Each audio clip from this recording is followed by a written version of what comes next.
वक्त हो गया स्पेशल रिपोर्ट का। सीबीएसई परीक्षा परिणाम में कथित हेरफेर को लेकर राहुल गांधी ने केंद्र सरकार पर गंभीर आरोप लगाए हैं। राहुल गांधी ने COEMPT कंपनी के काले इतिहास का खुलासा करते हुए कहा, यह वही कंपनी है जिसने पहले भी परीक्षा परिणामों में गड़बड़ी की थी। राहुल गांधी ने सवाल भी दागा कि आखिर दागी COEMPT को CBSE का ठेका क्यों दिया गया। सरकार की नीयत पर सवाल उठाते हुए राहुल ने यह भी दावा किया कि यह कोई प्रशासनिक लापरवाही नहीं बल्कि देश के लाखों बच्चों के भविष्य के साथ किया गया सोचा समझा षड्यंत्र है।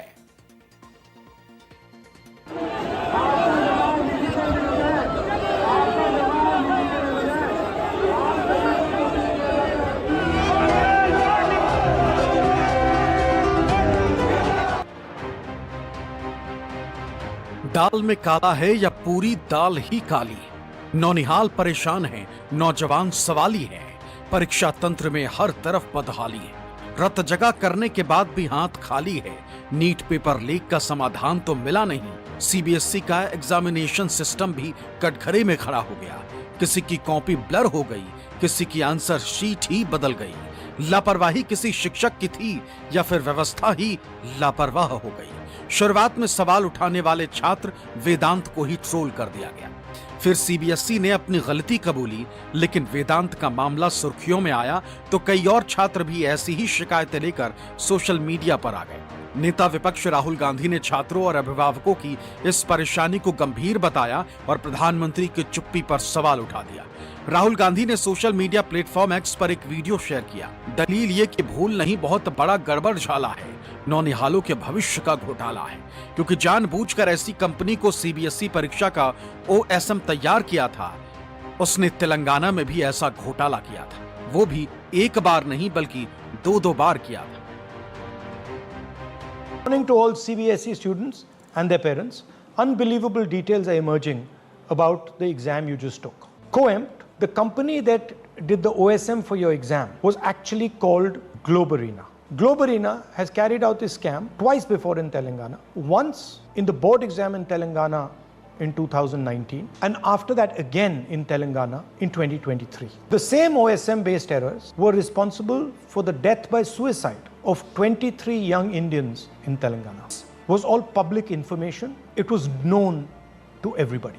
And yet for some hidden reason, the CBSE chose the same company again. It took us 30 seconds to figure out that this company was earlier called something else. I'm absolutely certain that the people in CBSE and the government of India were aware of this company's background. Now I want every single CBSE student and their parents to share this video and ask the following questions to the government and the Prime Minister. First, why and by whom was COEMPT given the CBSE contract? Second, which procedures were circumvented to give COEMPT this contract? If we could figure out in 30 seconds that this company earlier had a different name, why didn't the CBSE figure this out?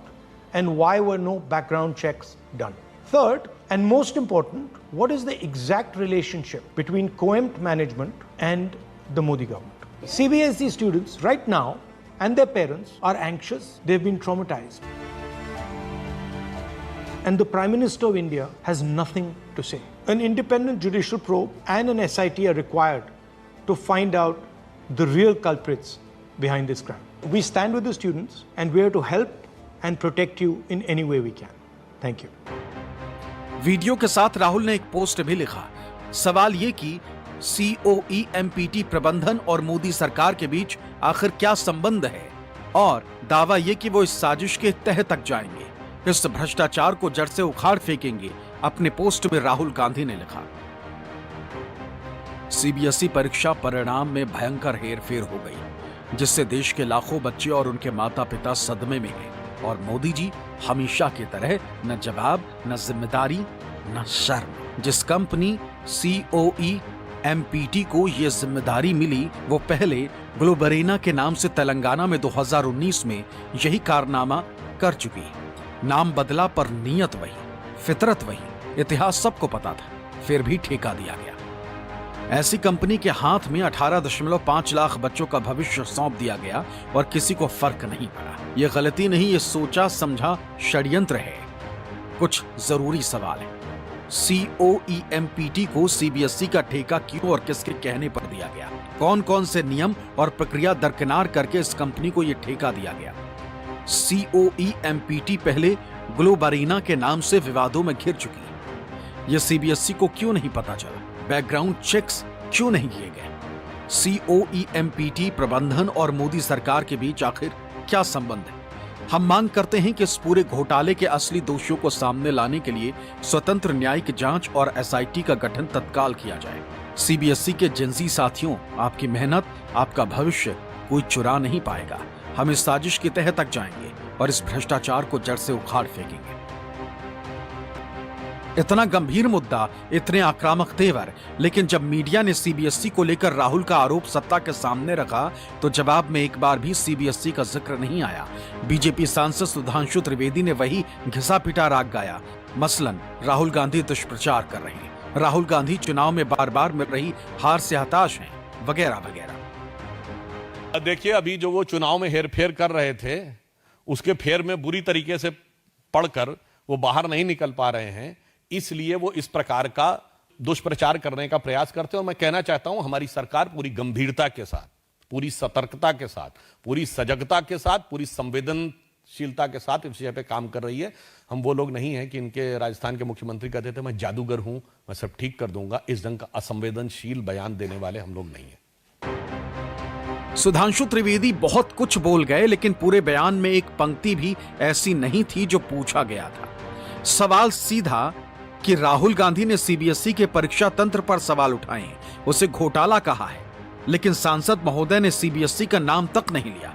अलबत्ता ये कि राहुल गांधी घर से निकल नहीं रहे, लेकिन इधर सत्ताधारी पार्टी के प्रेस कॉन्फ्रेंस खत्म हुई और उधर राहुल गांधी NSUI के दफ्तर पहुंच गए।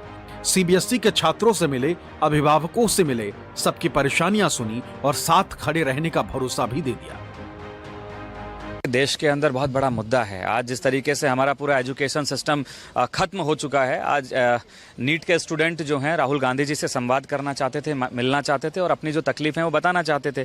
आज उन्होंने छात्र छात्राओं से बातचीत की। छात्र छात्राओं ने जो अपनी तकलीफें थी राहुल जी के सामने रखी कि आज इस देश के एजुकेशन सिस्टम की वजह से किस तरीके से छात्र छात्राएं जो हैं आत्महत्याएं कर रहे हैं, किस तरीके से जो है वो मेंटल हेल्थ खराब हो रही है, परिवार को और छात्र छात्राओं को फाइनेंशियल लॉसेज हो रहे हैं।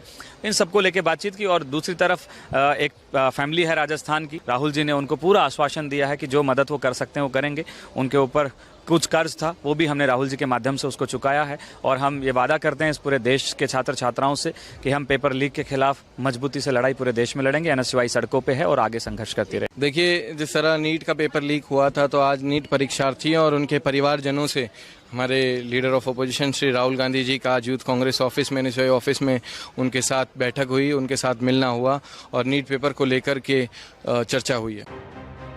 राहुल गांधी के आह्वान पर कांग्रेस के छात्र और युवा इकाई परीक्षा तंत्र की कथित खामियों के शिकार हुए छात्रों और अभिभावकों की मदद में उतर चुकी है, तो लगे हाथ सड़क पर आंदोलन भी तेज कर चुकी। लेकिन जब यही सवाल बीजेपी के सहयोगी पार्टी के एक सांसद के सामने आया तो सांसद महोदय ने राहुल गांधी को मैट्रिक फेल बता दिया। यहां भी नेताजी ने CBSE और नीट पेपर लीक का उच्चारण तक नहीं किया। तो राहुल गांधी, माननीय राहुल गांधी न मैट्रिक किए न ग्रेजुएशन किए, वो नीट पर चर्चा करें, मुझे जरा आश्चर्य लगता है, दुख लगता है। चलिए। NSUI दफ्तर में राहुल गांधी ने नीट पेपर लीक के बाद आत्महत्या करने वाले राजस्थान के सीकर निवासी प्रदीप मेघवाल के माता पिता से भी मुलाकात की और परिवार को ढांढस बंधाया। इससे पहले मंगलवार को NSUI अध्यक्ष विनोद जाखड़ ने प्रदीप के परिवार से किया गया वादा निभाया। राहुल गांधी के आह्वान पर जुटाए गए 11 लाख रुपए का चेक परिवार के हवाले कर दिया, जिससे वो अपना कर्ज चुका सके। प्रदीप की बहन ने NSUI अध्यक्ष विनोद जाखड़ को राखी भी बांधी।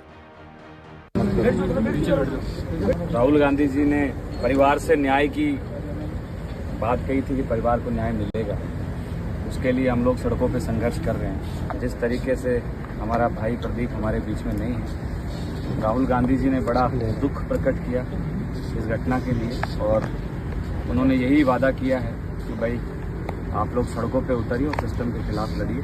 आपने उनसे बातचीत के दौरान जो बात कही थी कि भाई परिवार के ऊपर 11 लाख रुपए का कर्ज है और साथ में उन्होंने ये कहा था कि भाई न्याय मिलेगा, तो ये राहुल गांधी जी का न्याय ही है जिसको हम लोग आगे बढ़ा रहे हैं।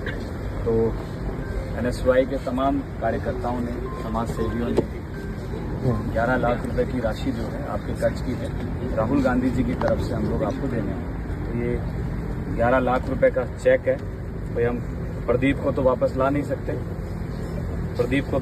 नहीं सकते, लेकिन ये एक छोटा सा हमारी तरफ से सहयोग जो है ये आपके लिए है कि भाई, और हम आपके साथ में हैं और कहीं भी चिंता करने की जरूरत नहीं है। राहुल गांधी जी आपके साथ में खड़े हैं।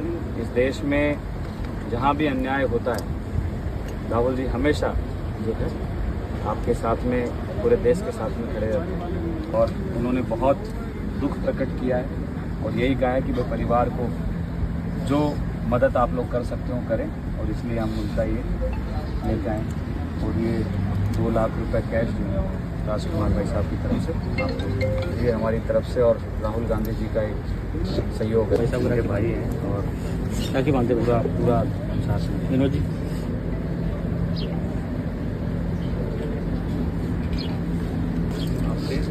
और कहीं घबराने की जरूरत नहीं है। बहन को आगे कहीं पे भी सुख में दुख में हर चीज में मैं आपके साथ में। छात्र शिकायत करे तो करते रहें, विपक्ष सवाल पूछे तो पूछता रहे, लेकिन सत्ता और सिस्टम अपने हिसाब से चलता है।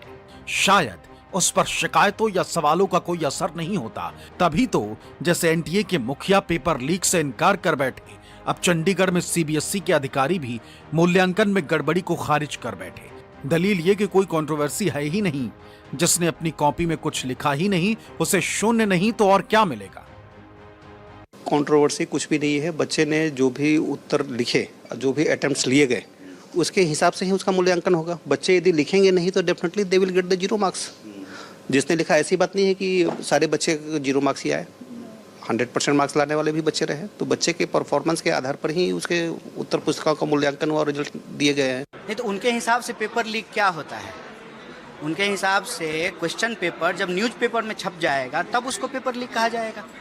और ये जो NTA के चीफ हैं, इन पर लगातार सवाल उठ रहे हैं। इनका राजनीतिक संबंध BJP के साथ रहा है, RSS के साथ रहा है, और NTA को इस देश की हर महत्वपूर्ण परीक्षा की जिम्मेवारी दी जाती है और कोई परीक्षा जो ये ठीक से कंडक्ट नहीं करा पा रहे हैं, तो इनको बहानेबाजी की बजाय जवाबदेही तय करनी चाहिए। NTA को जवाबदेही तय करनी चाहिए, शिक्षा मंत्रालय को जवाबदेही तय करनी चाहिए, शिक्षा मंत्री को जवाबदेही तय करनी चाहिए, और इस देश के प्रधानमंत्री को ये जवाब देना चाहिए कि आप हर परीक्षा से पहले परीक्षा पे चर्चा करते हैं, और जब प्रश्न पत्र लीक होते हैं, पेपर लीक होता है, तो आप जो परीक्षा पे चर्चा का रील बना रहे थे वो साइलेंट मोड पे चले जाते हैं। राहुल गांधी ने जिस CBSE परीक्षा तंत्र को घोटाला करार दिया है, उसको लेकर कांग्रेस पहले दिन से ही सत्ता पर हमलावर है। मंगलवार को भी कांग्रेस ने इसे युवाओं के भविष्य के साथ खिलवाड़ बताया था। एक्स पर कांग्रेस ने लिखा था, देश के युवा साथियों और जेनजी छात्रों, मोदी सरकार ने आपके भविष्य के साथ खिलवाड़ किया है। इनका पूरा करप्ट सिस्टम युवाओं के खिलाफ काम कर रहा है, इसलिए वो ना आपकी बात सुनेंगे और ना ही आपको न्याय देंगे। लेकिन आपको घबराना नहीं, पूरा विपक्ष हर कदम पर देश के युवाओं के साथ खड़ा है, न्याय दिला कर रहेंगे। इस पोस्ट के साथ ही कांग्रेस ने एक वीडियो भी शेयर किया जिसमें राहुल गांधी ने BJP पर पेपर लीक और परीक्षा तंत्र को ध्वस्त करने का इल्जाम जड़ दिया। 80 बार पेपर लीक हुआ है और 2 करोड़ युवाओं का भविष्य बर्बाद हुआ है। अगर सरकार आपकी रक्षा नहीं कर सकती है तो ऑपोजिशन आपकी रक्षा करेगी। ये एक नेक्सस है। RSS, BJP और जो हमारे यूनिवर्सिटीज में इनके वाइस चांसलर्स बैठाए गए हैं, प्रोफेसर्स बैठाए गए हैं, इनके बीच में पैसे बनाने का नेक्सस है, और इस नेक्सस ने हिंदुस्तान के एजुकेशन सिस्टम को खत्म कर दिया। नीट का पेपर हुआ था, वो लीक हो गया। उसके कारण जो है एक बेहद गरीब फैमिली है सीकर की, उनके बच्चे ने सुसाइड कर लिया। ये आपसे बात करना चाहते हैं भैया। उनको वापस तो नहीं ला सकते, मगर अगर हम कोई मदद कर सकते हैं तो प्लीज बता दीजिए। हाँ, ये न्याय चाहिए हमें। तो बात ये है कि जैसे पेपर माफिया उनको फांसी हो या उनको ऐसा कठोर कानून बने। स्टूडेंट्स और हमारे पेरेंट्स रोड्स पर इतनी गर्मी में सर लड़ रहे हैं इंसाफ के लिए, लेकिन सर हमारे लिए कोई भी कार्रवाई नहीं कर रहे। धर्मेंद्र प्रधान जी हिंदुस्तान के एजुकेशन मिनिस्टर कहते हैं कि मेरा कुछ लेना देना नहीं। प्रधानमंत्री को इमीडिएट ऑर्डर देना चाहिए कि धर्मेंद्र प्रधान जी को इस्तीफा दें, उनको सैक किया जाए और जो गिल्टी लोग हैं उनको पकड़ के जेल में डालें। स्टूडेंट से मैं कहना चाहता हूँ, आप अकेले नहीं हो। सड़क से संसद तक हम आपके साथ खड़े हैं, एक साथ हम ये लड़ाई लड़ेंगे और ये लड़ाई जीतेंगे। राहुल गांधी ने भी इस मुद्दे को लेकर मोदी सरकार पर हमला बोला। एक्स पर राहुल गांधी ने लिखा, मोदी प्रधान की जोड़ी ने एक और संस्था को धांधली का प्रतीक बना दिया। दशकों में पहली बार सीबीएसई बोर्ड परीक्षा पर इतने गंभीर सवाल उठे। 18.5 लाख बच्चों ने परीक्षा दी और एक हफ्ते में ओएसएम गलत मार्किंग और जांच की गड़बड़ी की शिकायतें अनसुनी पड़ी और शिक्षा मंत्री अपनी कुर्सी से चिपके हुए। एक 17 साल का बच्चा जिसकी कॉपी गलत जांची गई, न्याय की उम्मीद में सोशल मीडिया पर आया, मगर उसे उम्मीद नहीं गालियां मिली। बीजेपी की आईटी सेल ने उसे एंटी नेशनल कहा, सोरस का एजेंट कहा, डीप स्टेट का हिस्सा कहा। एक 17 साल का बच्चा अपने भविष्य के लिए आवाज उठाता है और ये बीजेपी उसे देशद्रोही बना देती है। सच ये है, मोदी सरकार युवाओं और जिनजी से डरती है क्योंकि वो अब सवाल पूछ रहा है और जो सवाल पूछे उसे ये सरकार बदनाम करती है।